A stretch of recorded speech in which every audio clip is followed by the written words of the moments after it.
Okay, well, hello, everybody. Thank you so much for joining us today for this webinar, Navigating a Very Uncertain 2022 Economy, with Dr. Chris Kuehl from Armada Corporate Intelligence.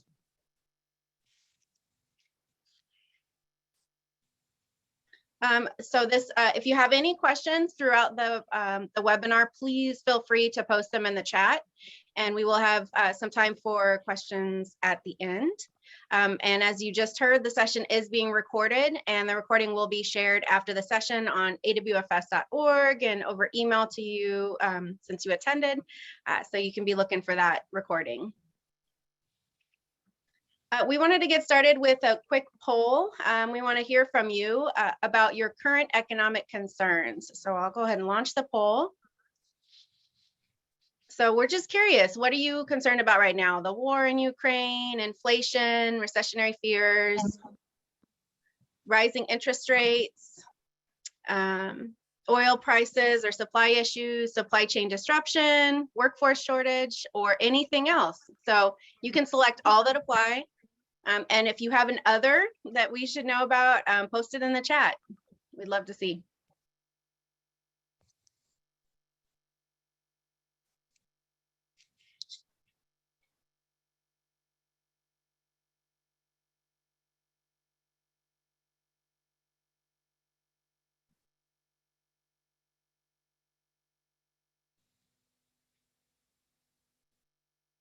Awesome. Give about 10 more seconds to respond.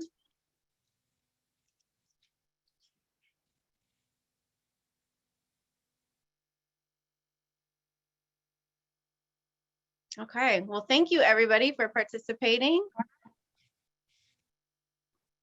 And I'll share the results here.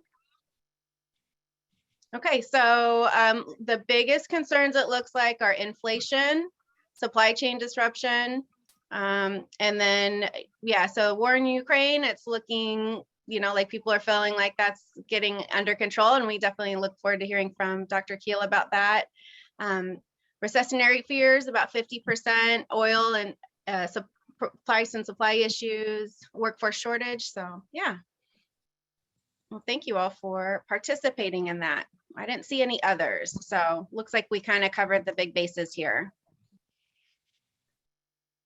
All right. All right, and so here I am happy to introduce our presenter today. Dr. Chris Kuehl is a managing director of Armada Corporate Intelligence. He provides forecast and strategic guidance for a wide variety of corporate clients around the world. He's the chief economist for several national and international organizations. Prior to starting Armada in 1999, he was a professor of economics and finance for 15 years, teaching in the US, Hungary, Russia, Estonia, Singapore, and Taiwan. He holds advanced degrees in economics, Soviet studies, and East Asian studies. Chris is the co-author of The Flagship, which we're going to hear a little bit more about after his presentation, and The Strategic Intelligence System, both publications from Armada. He's also responsible for Fabrinomics from the FMA and the advisor for ASA. Chris, I will turn it over to you now. Thank you for being with us today. Okay, well, you're going to have to enable my video and my screen share because neither one of them is doing anything for me. So okay, let me do that right now. Co-host. There we go. Okay. All right. Very good. So I think we're up and running, and get this to, there we go. So you can see my screen, I hope, and can see me, I hope. And yes. We're ready for another episode of Technology is Our Friend. So if you're of the same generation as me, you know, you grew up with a number 2 pencil and a legal pad, and you know, all of this experimentation with the tech world has left us slap happy, if nothing else. So interesting to see what people were concerned about, because you pretty much match what the rest of the world is concerned about. And we'll talk off and on about all of those issues, but feel free to interject at any point with questions or desires for clarification or whatever. I'll be more than happy to take those as we proceed, and I'll certainly take them at the end. If you do decide to ask a question early, I think you just put it in the chat box, and Adria will let me know that the question is there, because I can't really see the chat box while I'm doing all this. So we'll kind of play that by ear. So to begin with, the war in Ukraine is the big disruptor. I mean, we describe things like this in the economic world as a black swan event. And this was something that was coined probably 20, 25 years ago by an economist that described things that you sort of know are going to happen, but you don't know when, and you don't know how serious that issue will be. Black swans have been things like COVID-19. You know, we sort of knew that we were going to be subject to a viral attack sooner or later. We've been dealing with them every year.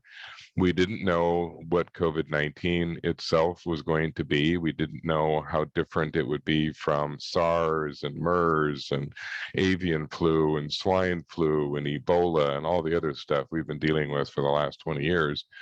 We knew that something was going to happen in Ukraine. We have been getting warnings from the Russians for years, and this is not something that came as a complete surprise, but the extent of it and the way it's been handled, the assumptions that were being made, none of those were things that we could really anticipate. And it's obviously had a highly disruptive impact on the global economy.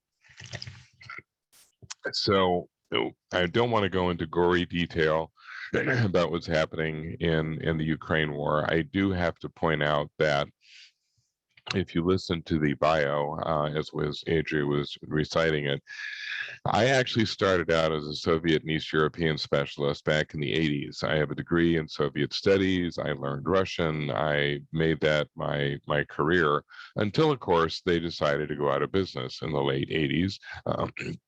Suddenly, my relevance was challenged, and my transformation into a more normal economist began. But it has certainly been an area that I've kept contact with and have always had an interest in what impact that part of the world has on everybody else. Right now, the biggest impact has been on commodities, and this is no big surprise. Russia is predominantly a commodity producer.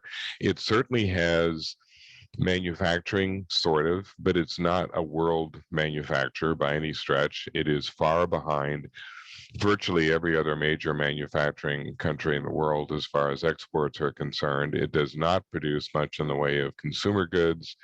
It is not really a country that is dependent on the service economy either.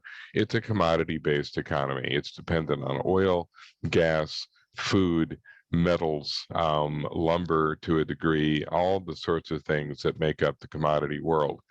The challenge for the world right now is trying to deal with the lack of those commodities coming from Russia and Ukraine. Generally speaking, most of the commodities that we're dependent on globally, we still have ample supplies, but they're not always in the right place. They're not necessarily in a position to be coming on the market where and when we want them. And we'll talk a little bit more about that, but we can produce the oil that we need. We can produce the gas that we need. We have other places to turn for food. We have alternatives when it comes to metals. You can see Russia's share of most of the major metals. It's significant, but it's not dominant. I mean, we're certainly in a position to get titanium and platinum and nickel and aluminum and steel. And, you know, the only thing that it really has maybe a preponderance of control over would be palladium, which is not necessarily a pivotal commodity for a lot of different organizations and companies. The big impact, of course, is pricing. The pricing of all of these have gone up because of the disruption taking place in Russia and Ukraine. So even though we have alternatives to Russian oil, alternatives to Russian gas, the pricing has gone quite high, and it's been very volatile, which we'll talk about as well. It's important to recognize that Ukraine has been a very weak economy for a long time. Part of the real challenge in all of this is that Ukraine has been crippled by bad leadership. At one point, it was ranked as one of the most corrupt countries on the planet by Transparency International. It is far behind other former Soviet republics. I mean, when you're that far behind Azerbaijan, Belarus, and Kazakhstan, these are not exactly world-beating economies, and Ukraine was not even close to them. One of the reasons that the Europeans never had much interest in Ukraine as far as membership in the EU is that it's not been a successful economy. They did not want to take on that kind of burden. And as a result, it's been fairly isolated even before all of this. And we'll talk about the implications of that in a minute. The big pressure outside of energy is going to be on food. And this is not entirely due to what's going on in Ukraine because food prices were at an all-time high before this. We had all kinds of other issues. Chinese output of wheat was 20% lower than usual because of flooding. We had already seen bad crop performance in some of the other producing countries. Argentina had been getting in its own way. You weren't seeing the same kind of production coming out of Australia. The biggest concern immediately is that Russia is a large producer of fertilizer, and fertilizer prices have gone very high. So if you're in the farm sector, it's kind of good news, bad news. If you were wise enough to have planted Russian red winter wheat, you're loving life right now because the bushel price is very high. On the other hand, if you're in the process of planting, fertilizer costs are up and fuel prices are up. So the input costs are now offsetting to a degree the potential for a recovery later. Those of you who are just terribly interested in Ukraine and wheat, most of the wheat production is on the eastern side of the country. So the part of the country that is most Russian and is tended to be the more pro-Russian, that's where most of the agricultural production also is. So as a settlement of some kind maybe possibly emerges in the next few months, that area will recover a little more quickly than the rest of the country. But in the meantime, it's not really producing much and it's not in a position of contributing. Russia is the #1 wheat exporter in the world, not the #1 wheat consumer. The US produces more wheat, but it consumes more of what it produces than it exports. Some of the new questions that have been coming up as all of this began, one of them, for example, that just kind of drove me nuts, the media was going all agog over what we should do. And I remember this spirited exchange where people are yelling, why don't you kick Russia out of SWIFT? There are times when I wonder if the media has ever heard of Google and it realizes that it can ask questions and have Google explain. It would have been nice if they'd looked up SWIFT because SWIFT is not an organization you can kick anybody out of. It isn't an organization at all.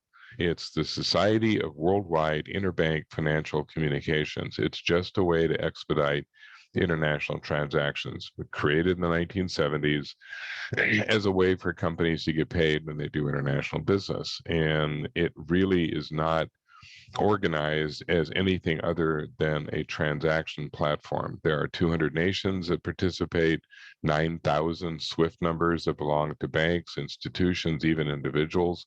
We have taken some of the Russian banks, we've taken their SWIFT numbers away from them. So they're not in a position to participate. But we don't really want to take it away from anybody else in Russia because you've got American and European companies that want to get paid.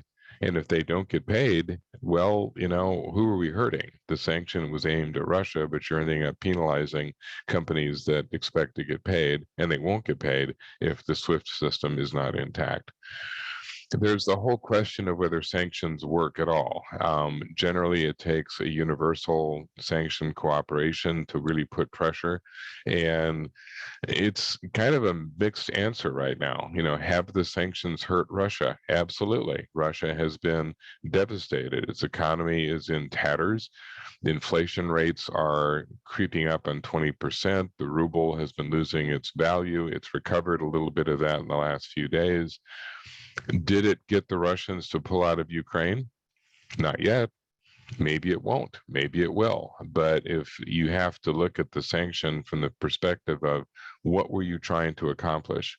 If the sanction was trying to get Russia to pull out of Ukraine and quit bombing this country into submission, it has failed. If the idea is to punish Russia for all that it has done in the last month, well, then it has succeeded. So it's a bit of a judgment call. The leverage right now lies with Russia because the countries that are dependent on Russian gas are struggling to figure out how to handle that shortage. Germany just today announced that it's going to start rationing gas. It doesn't really have any other choice. It is not getting the gas shipments that it had been getting. It's 55% dependent on Russian gas in a good year. And currently, the Russians are demanding that Europe pay for gas if it's still being shipped with rubles, which would strengthen the ruble, but the Western countries don't want to do that. And they're preparing for a complete cutoff. Right now, there's still a certain amount of gas coming into Europe from Russia. This is one of the awkward realities of this. Russia is predominantly a state-run economy, but not entirely. The gas companies that are supplying Europe are independent. They're their own company. They have made the decision to continue to work with Europe regardless of what's going on with Ukraine.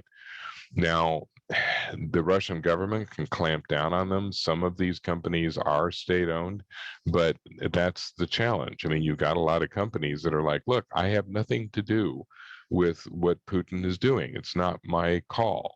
And I'm just trying to run my business like I always did. It makes this whole issue a lot more complicated.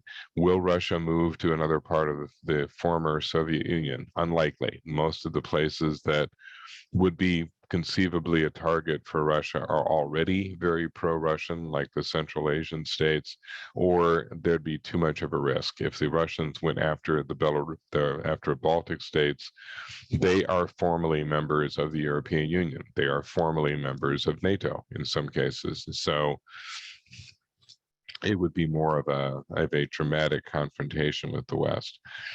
The question of whether or not this encourages China to do something similar in Taiwan. Unlikely. Again, there's a lot more at stake when we talk about Taiwan. We do have formal agreements with Taiwan, so does Japan.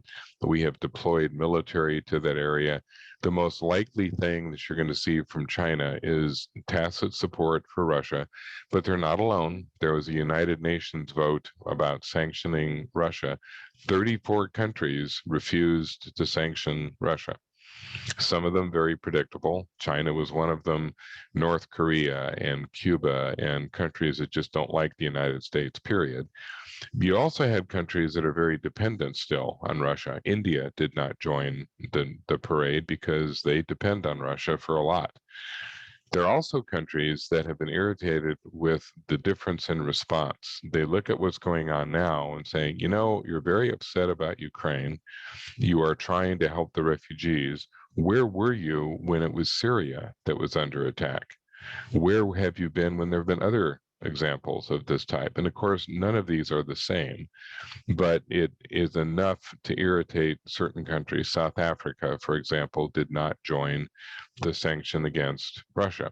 So had nothing to do with dependence on Russia, had nothing to do with their political orientation, really just had to do with that issue of disproportionate response. Just to put things in perspective, Texas is bigger than Russia.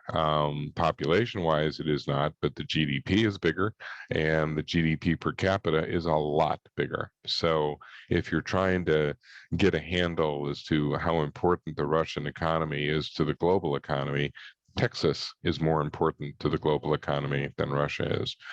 If you look at the countries of the world, it's obviously not a big dog. US, China, Japan, India, Germany, UK, Italy, France are all bigger.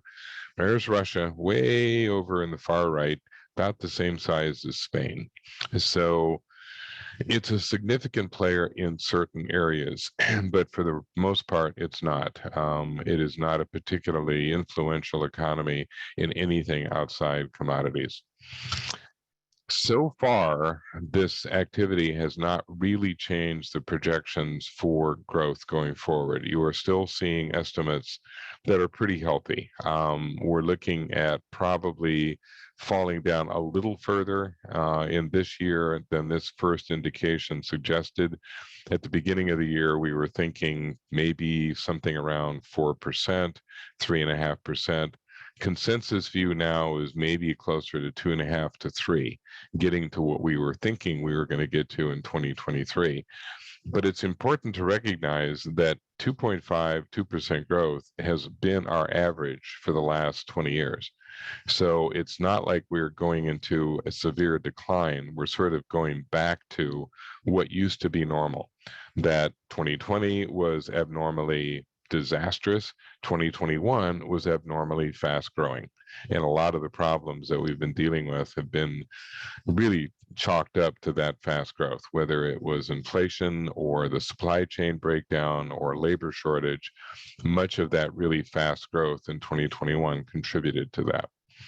We are probably going to see a bit of a decline in the global inflation rate, but not coming down to levels that we saw back in, say, 2016. We're now entering a period of consistently more higher inflation rates, both at the global level and in the United States. The prediction still is that our inflation rates will begin to level off before the end of the year, but there are a lot of caveats to that. And I won't go into ridiculous detail, but this is kind of on everybody's radar as the number one thing to worry about. And inflation is a really surprisingly tricky thing to really understand. Currently, 70% of the inflation that we're experiencing is energy related. So if you stripped out energy, and if you stripped out the price of gas, the price of oil, the price of any kind of energy, you would end up with an inflation rate that is maybe 3% rather than 7.5%. So we're really sort of being pushed by one issue, one commodity, but it is such a core commodity that it very quickly permeates everything else. So freight rates go up because fuel prices go up. The cost of logistics then reacts, and you get different energy surges in terms of price because you have more dependence on oil than you used to, because utilities can't burn gas because the gas is too expensive. I mean, we all know the cascade impact of fuel.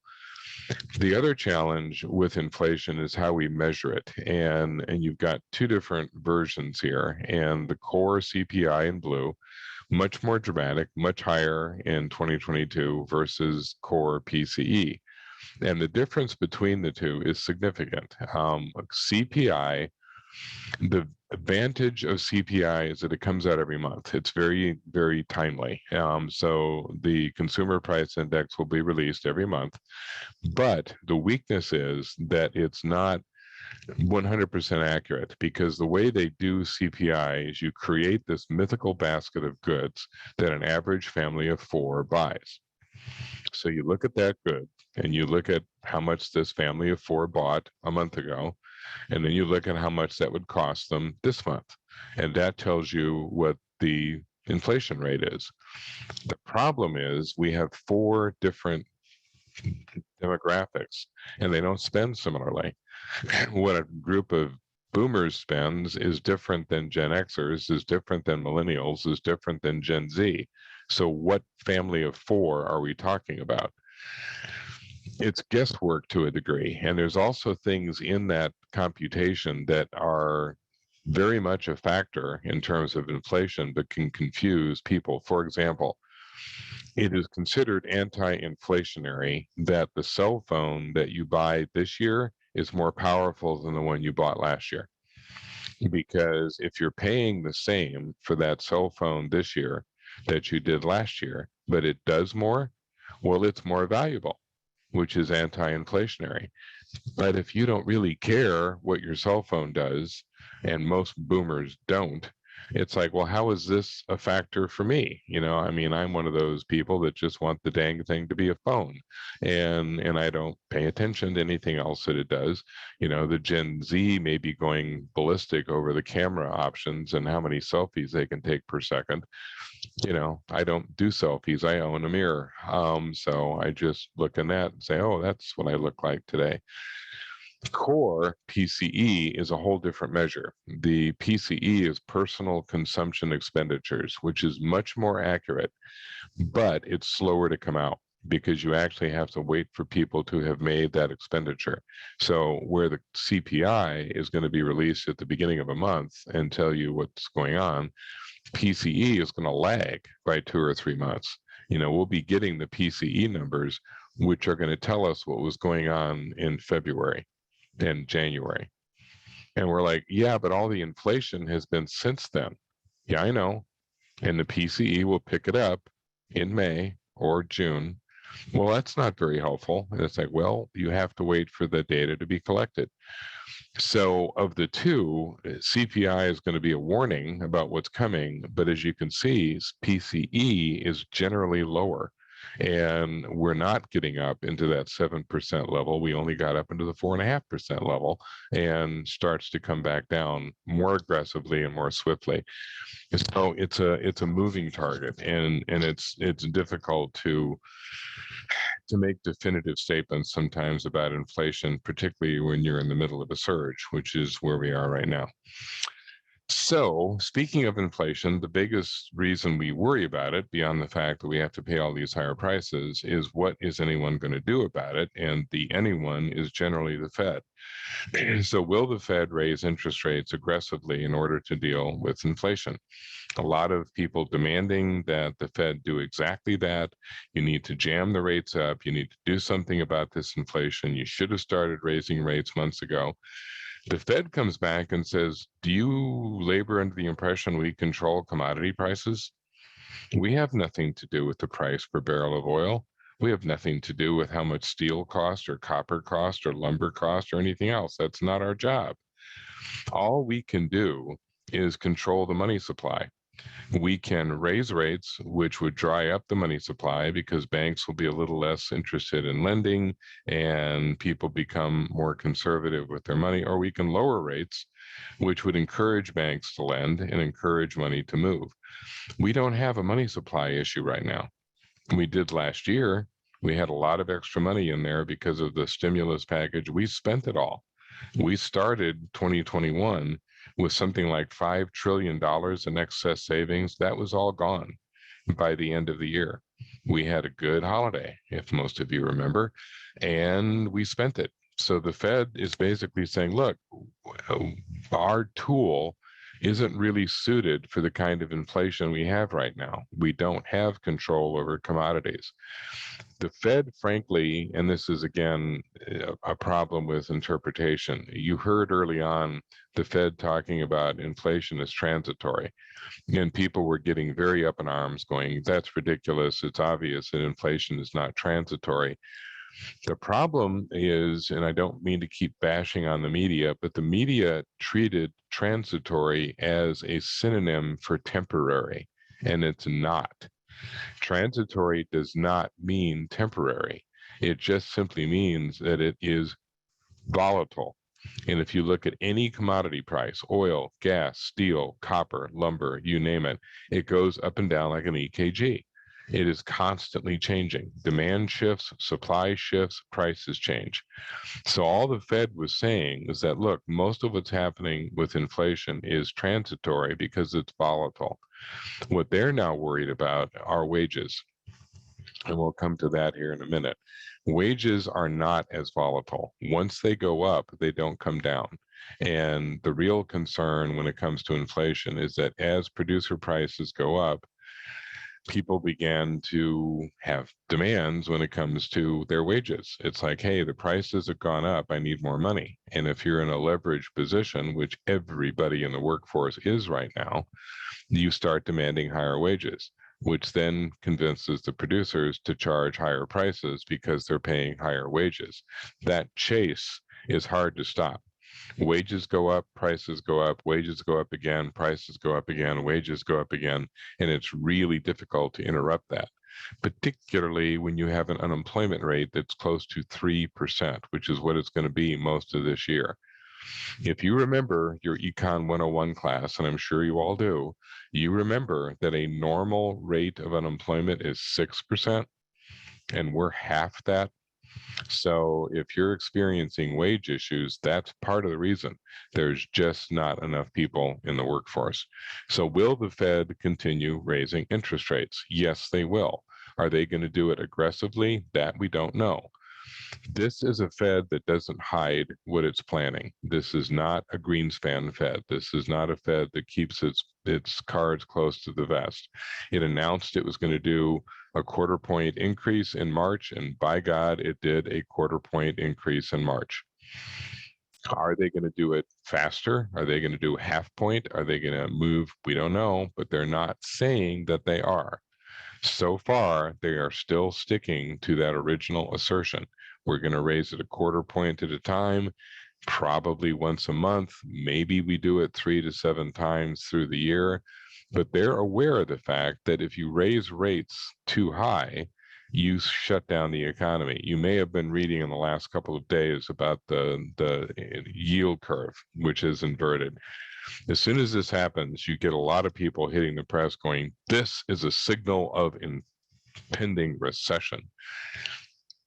Of the last 50 years, an inverted yield curve has generally led to a recession at some point. It's not so much that it led to one, it just indicated one, but anywhere from 6 to 2 years into the future. So it's not like an instant, hey, the yield curve inverted, we're going to be in recession by the end of the April. What's triggering the yield curve is concern about the Fed. What's going on here and what happens when you invert the yield curve is that the 2-year bond rate and the 10-year bond rate flip. And what's happening is that investors in bonds are looking at what they think is going to happen. And they look at inflation and they said, we think that with inflation at this level, the Fed is going to get aggressive about raising interest rates. And if they get aggressive about raising interest rates, that will slow the economy down sufficiently to have a recession. So that's what this inverted yield curve is saying. It's the opinion of bond investors that are saying, we think the Fed's going to do X, Y, and Z. The Fed is saying at the moment that they're not going to do that, that they are not going to raise rates to the point that the economy stalls. So you're sort of left with, do I believe the Fed and what they're saying, or do I think that the pressure to do something about inflation will become so imposing that the Fed will start to raise rates, even though they know that that's probably not the way to control inflation? So it's really difficult sometimes to look at this stuff that hits the press and it's like, oh my God, this means X. Well, kind of, not really, sort of.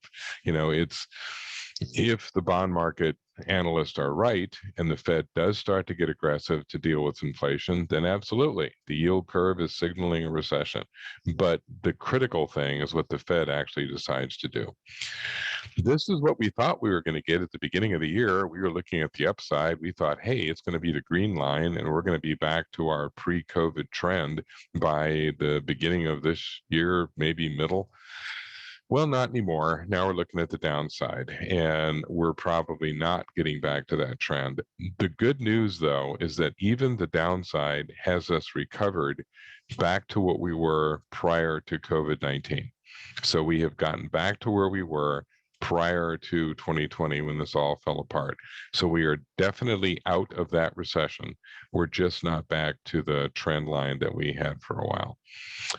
A little chart that's got way too much information. GDP growth, probably around 3%. The thing to pay attention to down there at the bottom are the inflation rates. And they are exceptionally high right now, but again, driven primarily by one factor as opposed to a multiplicity of them.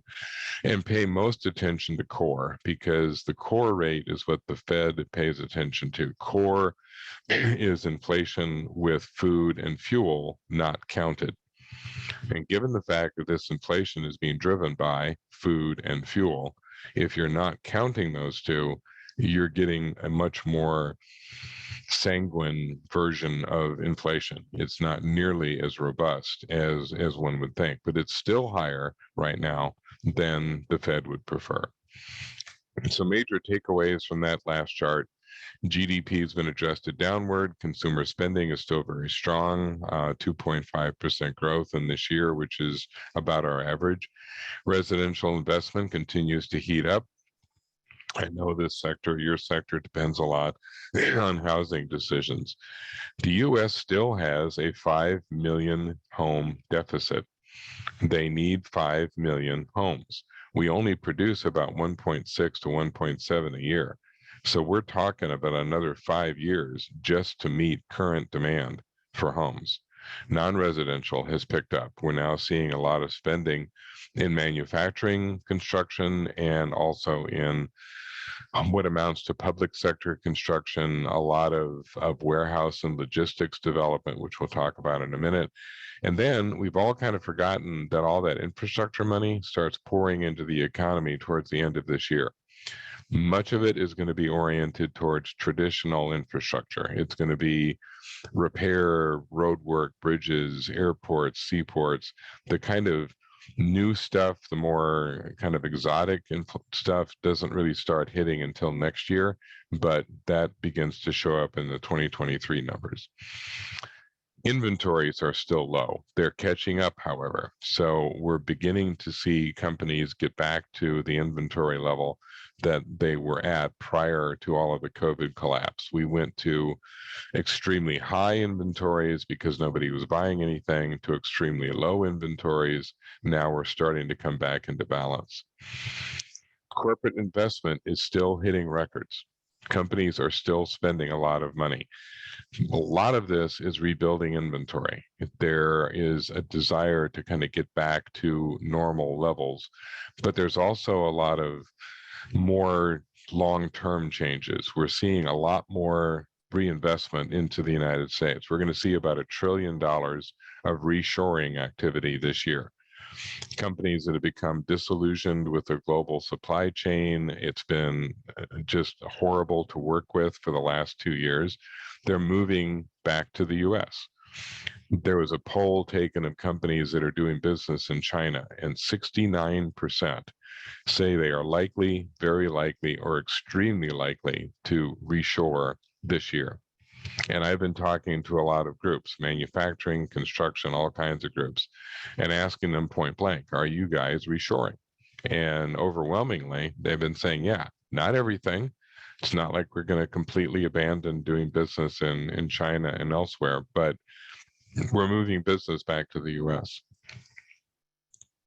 So I mentioned that construction on the housing side is still strong. It has come down from the peak that we saw last year, but still higher than it's been over the last several years. I mean, going all the way back to 2016, you're still seeing growth, 13.4. The non-residential side was really in the tank for a while, but is now starting to come back, mostly around manufacturing, also warehousing. The places where you're not seeing the non-residential, retail and office buildings, because we've not returned, and maybe never will return to the way that we did things prior to COVID. Will people go back to shopping in the brick and mortar, or have they become very comfortable with the online? I mean, completely anecdotal, but my office has a window and I can see out on my street. In the time that I've done this program today, I have seen 5 FedEx trucks, 3 UPS trucks, and 4 Amazon trucks. And I've only been talking for like a half an hour. So, and I don't have a distribution center at the end of the block. I mean, they're just up and down driveways, and one guy I think has gotten 3 trucks today alone. So is that permanent? Are we going to be doing all of our retail that way? Are we ever going to go back to working in the office, or are we pretty comfortable working remotely? Construction growth is coming back. I mean, you're seeing some pretty decent numbers right now. A lot of what's happening with the manufacturing expansion is that reshoring. As people are coming back to the US, they are having to either upgrade or completely rebuild their manufacturing sector. But you're also seeing some of the other areas that are important. Amusement and recreation starting to show a little bit of recovery. Transportation is showing some recovery. Even educational is showing some recovery. We are down to fairly normal numbers when it comes to trafficking, airline flights, and all the rest. What you're seeing with travel is that leisure travel has come back pretty dramatically, but business travel is still a little bit reduced because, again, businesses are trying to figure out what the new world looks like. I mean, are they going to continue to work remotely? Do they continue to have meetings via Zoom and not have to send people physically to a place? Are conferences going to come back? I've been back on the road now for several months, and it's been interesting which groups are meeting, which groups aren't.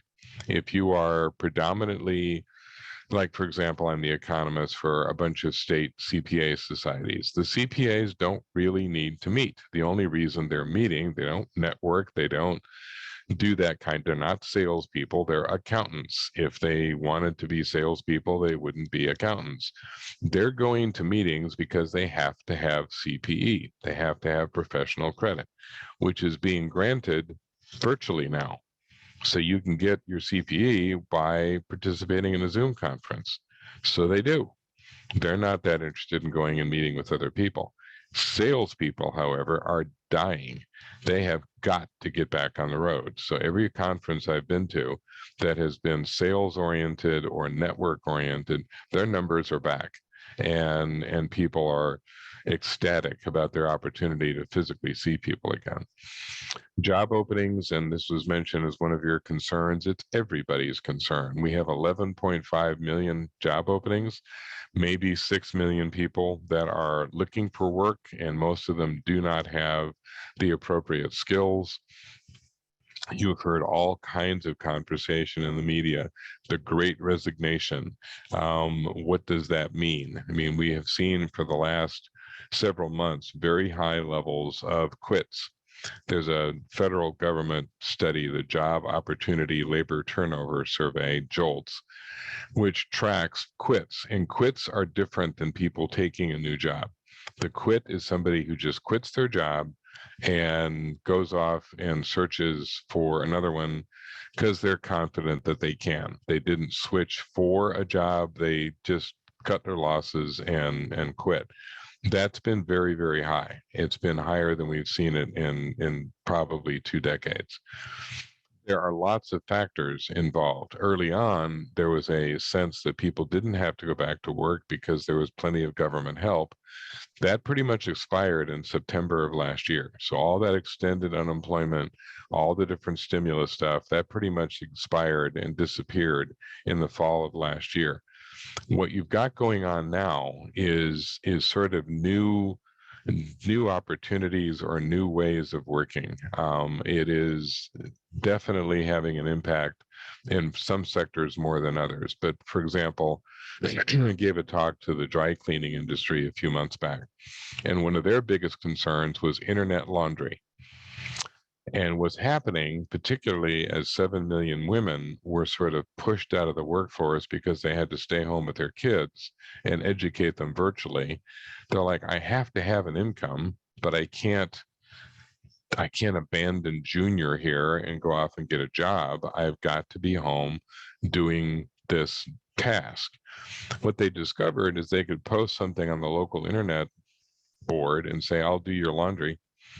And the average take home for internet laundry is $350 a day. If you were working a minimum wage job at $15 an hour, you were pulling in $120 a day. And some of that was being taken into taxes.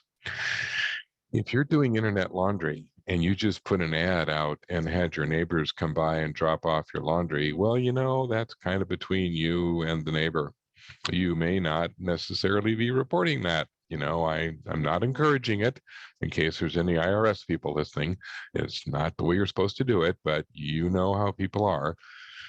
There are lots and lots of those jobs now. It's the gig economy, and it's even changed the way people approach housing. I had a conversation with the economic development people in Nashville and in Austin, and I said, look, you're telling me that you're adding 200-300 people a day to your towns. Are there that many jobs being offered in Austin and Nashville? And they said, no, not at all.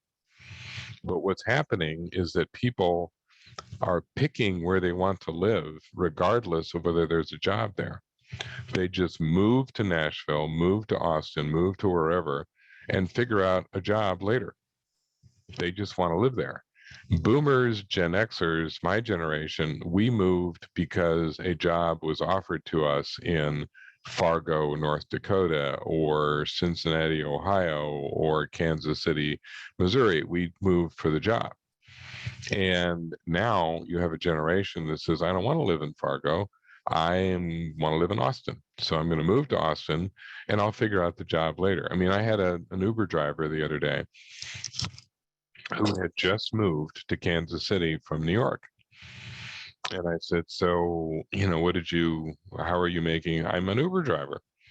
The very second I showed up in Kansas City, I made money. I was driving Uber that day. So I don't have to get a job. I have one, which is in that gig economy. That has made it hard to recruit people. It has made it hard to keep people. People have a lot more options than they used to. And as the unemployment rate is so low, people have leverage and there's opportunities to do most anything. Right now, the wages are still not growing as fast as inflation, but they're growing fast. I mean, wage growth is up 5.5%. So when it comes to finding people for the industry, it's just harder than ever because it's not only the skilled people that are hard to find, it's the support people, the less skilled people who just have other options. And this is something that's not going to go away anytime soon. Fuel prices continue to go up. They have stabilized to a certain degree. You're still looking at an over $4 a gallon national average. Diesel is up even further. But we can see how volatile this has been. I mean, just in the last 24 hours, the per barrel price of oil changed like $20. It went up, it went down, it went back up again. I mean, it went down almost $20 simply because there was a rumor of the possibility of maybe a negotiation of some kind, perhaps, maybe. And the price went down $20. And then 2 hours later, you got the Russians and the Ukrainians saying, no, we despise each other and we're not going to quit until everybody's dead. And the prices jump back up again. So that volatility in the market is playing havoc with the per gallon prices as well.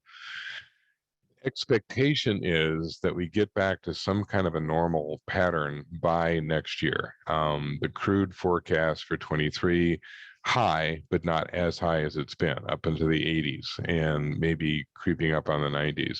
Gas in the $3, $3.50 range. Diesel coming back down. Highly dependent on the rest of the world catching up and replacing Russian production. And that's why I absolutely love this chart. If you ever want a reason to completely ignore economists and analysts and anyone else who's giving you advice, show them this chart. So you ask the oil analyst, where do you think the price per barrel of oil will be? And he responds, anywhere between $25 and $200 a barrel. Really? Boy, that's helpful. So that would mean that my per gallon price could be anywhere from, say $1.10 a gallon to $10 a gallon. That kind of changes my patterns and expectations a little bit. So what do you For crying out loud, how can you have an interval this wide? Because we just don't know. We don't know when, if ever, Russian oil is going to come back on the market. We don't know if the other countries are going to make up the difference. OPEC is still dragging its feet.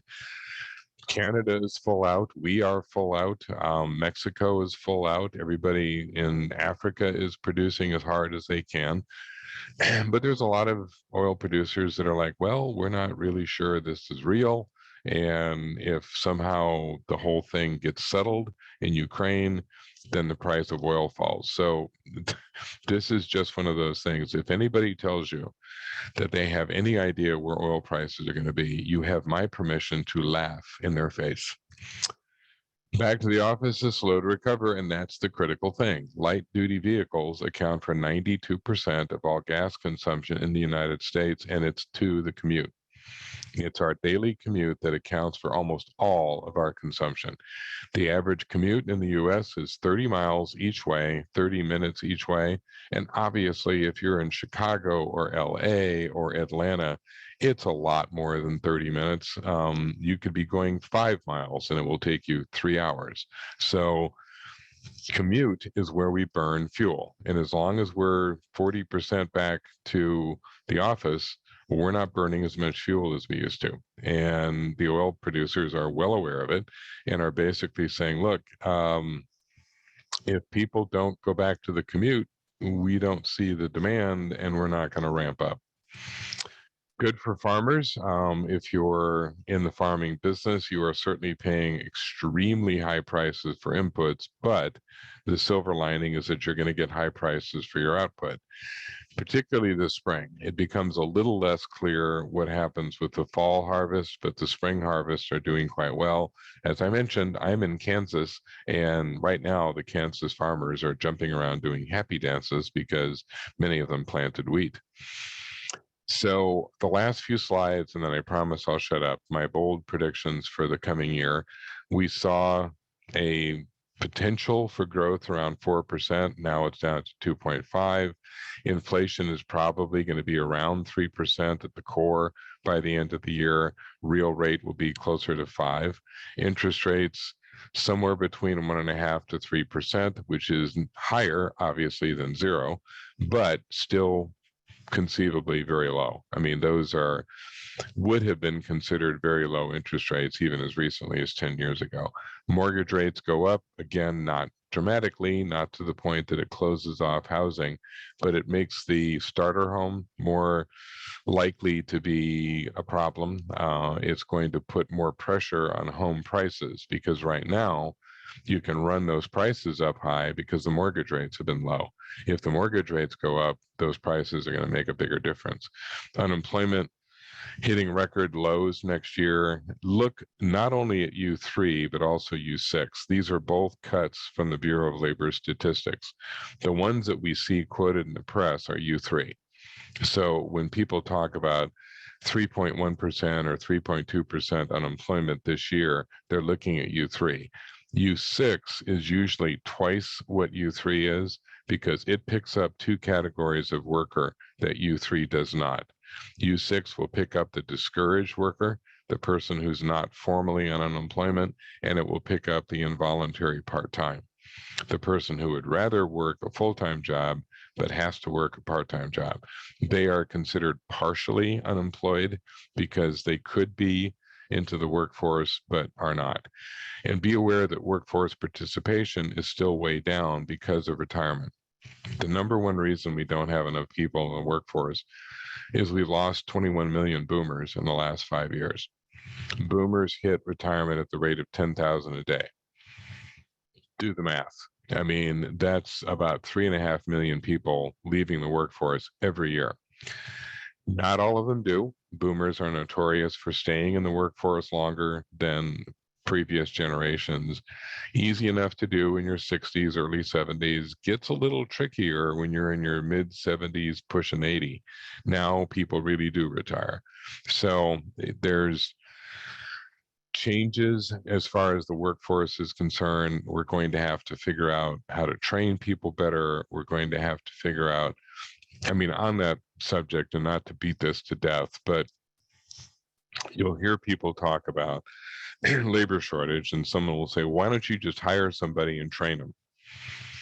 75% of manufacturers in the US are 25 or 20 employees or less. So you tell them, well, why don't you just hire somebody that fogs a mirror and train them? And the company responds back and says, okay, you want to know how that conversation goes? I go to my senior guy and I say, I want you to train Skippy here. And the senior guy looks at me and says, oh, really? So are you going to reduce any of my other responsibilities? No. Going to be giving me a big honking raise? No. So you want me to keep doing all the things I'm currently doing in my 50-hour week and train this guy who doesn't know anything about anything? No, I'm not going to do it. The number one way that companies are growing their workforce is poaching each other. So that senior guy looks you right in the eye and says, you know, the guy across the street's been trying to poach me for months, and he's not asking me to train some idiot. I'm gone. And suddenly, not only do you not have somebody training, you've lost your senior guy. Training is expensive and it's time consuming, and companies are not in a position to spend a lot of money on that when they're currently fighting everything else. We are definitely getting some good news in here sprinkled around. The Purchasing Managers Index is something I've shown you guys before. 3 reasons we like the PMI. Number one, it's current, comes out every month and allows you to gauge what's going on with the economy. 2, it's accurate. Many surveys aren't, and I've complained about the consumer confidence survey before. You get a phone call in the middle of the day and someone says, are you feeling confident? Sure, why not? We've discovered over the years that people are much less confident on Monday than they are on Friday. But you go to a purchasing manager and you ask, are you buying more or less steel, lumber, whatever? And the guy says, yeah, I'm buying more. How come? I don't know. I don't even know what we make, man. They just told me to buy more steel and rotted toilet paper. I am the purchasing manager. I don't make those decisions. I'm not the guy that decides what we need to get. I'm out there trying to find a good price. I just buy what they tell me to buy. So you end up with very accurate data. And it's also easy to read. Anything over 50 is expansion, anything under 50 is contraction. And here we are looking at numbers that are in the high 50s. We were in the 60s just a few months ago. Even coming off that peak, we're still at 58.6. Transportation demand continues to increase. It got very high, and it's still a big drain. Talked about logistics in that poll. There's 14 to 15 loads for every truck on the road. So the demand is very high, and that's been driving up logistics prices. We're short almost 100,000 truck drivers. That's likely to be 180,000 truck drivers short next year. So those costs just add on to the logistics stress that companies are undergoing along with supply chain. And so finally, just because we can't have an entire slideshow without mentioning it, COVID has not gone away completely. It's still around. But the good news is that very few countries are looking at the lockdown type stuff. We're potentially, maybe we mask up again. We put more emphasis on vaccination. Most countries have realized that being aggressive the way we were in 2020 crushed their economies without really having much of an impact on the disease. So we see a new surge. China's been dealing with it for the last couple of months. Europe has been dealing with it for the last month. It usually hits us a month later. So what we have to look forward to in April is the latest version of the Omicron variant. But we're now having to realize that we've got to learn to live with this because viruses never go away. We are still dealing with versions of the Hong Kong flu, which came out in 1968. So it becomes an adjustment process. So the last thing, just kind of something to look forward to at the end of the year, infrastructure money starts flowing. Most of the early stuff is going to be traditional: ports, airports, roads, bridges, repairs. It'll be the end of this year, maybe the beginning of next, that you start seeing some of the more exotic stuff. Working on nation broadband, et cetera. There are sort of mysterious things in here, like the 16 billion for special projects. No one has a clue what that means, but there's money in there. There's money to do with the electric grid, et cetera. So with that, I'm going to hush. And this slide is as true as it has ever been. A study of economics usually reveals that the best time to buy anything was last year. And as Adria mentioned, you guys are going to be getting some of what we produce in the flagship. We do that every Monday, Wednesday, Friday. I don't think Adria is planning to impose this on you quite that often, but she'll talk more about this as time goes on.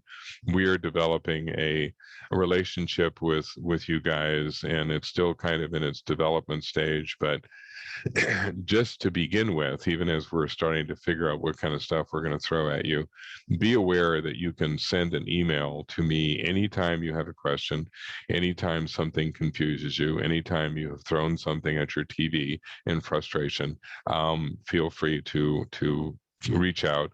I am just as long-winded in print as I am in public. So with that, I'm going to throw it back to Adria and decide what to do from here. Thank you. Thank you so much, Chris. That was a ton of awesome information. And as Chris shared with us, oh boy, I always do that, sorry. We will be sharing the flagship report, which is Chris's fantastic weekly or tri-weekly newsletter. But as he said, we are only going to be sharing it on Mondays. So if you love it so much that you want to get it on Wednesdays and Fridays as well, you can subscribe with him. And but it will be free each Monday to people, to contacts in AWFS member companies. So if your company is a member, then you'll be receiving that. If you're not sure if you're on the list, if you got emails about this webinar, then you probably are on the list, but you can always subscribe and just to be safe. So that's the link to subscribe, or you can click on that QR code. So that'll be starting this upcoming Monday. It's a fantastic report. We're really excited to share it with you. And then again, if you're not an AWFS member company, or if you want to receive more copies of it throughout the week, then you can subscribe for that really affordable $7 price with Chris. So I know we're a bit out of time, probably not much time for many questions. I don't see any in the chat, but I did get one. And that is, Chris, what's your prediction for how the war in Ukraine will end, and maybe even when? Yeah, when is a good question. The way that it will probably end is kind of with the whimper, that you're going to have some kind of series of negotiations that will allow Putin more or less to save face. I mean, this can't go on forever. There has to be an end, but the miscalculations that were made by Russia have caught up. And at some point, if past is any prologue, you end up with a kind of a statement of like, we did what we set out to do and Ukraine's doing what we want them to do, so we can go home now. And it's like, okay, nothing that you anticipated, Putin, happened. So it's going to be probably very sloppy and very flawed, and there will probably be continued antagonisms for months, but the actual war is probably going to wind down. My guess would be by mid to late summer. Russia can't sustain much more of this economic damage. Neither, frankly, can Europe. And both sides are looking for a way to somehow gracefully, or at least sort of gracefully, get out of this. Thank you. Okay, well, that's somewhat encouraging. All right, and I see one more, and I'll just leave this thank you slide if anyone has to hop off right now. We do have a survey. You will receive an email about it too, so you can click on that survey link or this other QR code to complete the survey. Thank you for joining us, but if you can still stay on, we have another great question from an attendee. Could the current stance China and India have taken pro-Russia impact their long-term opportunities and economy? Did I say that? You know, it's possible.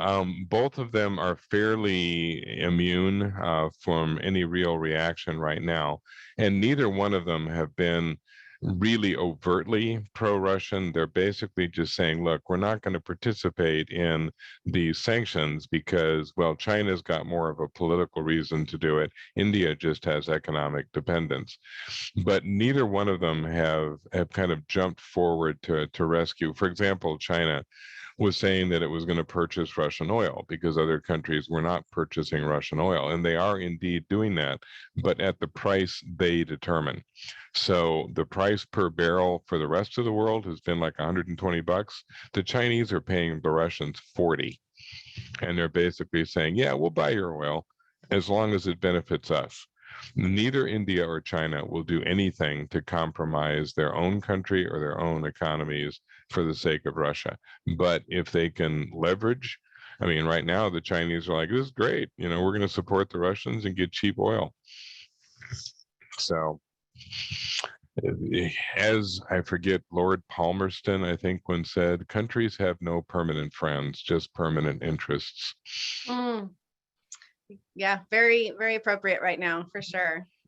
Well, thank you so much, Chris, for sharing your deep, expansive knowledge with us. This is fantastic. And as Chris mentioned, this is the beginning of a new relationship. We're very excited.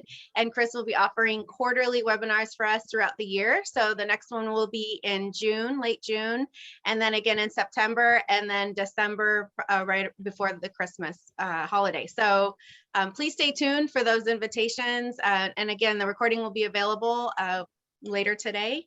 And thank you everybody for joining us. Have a wonderful day. Thank you.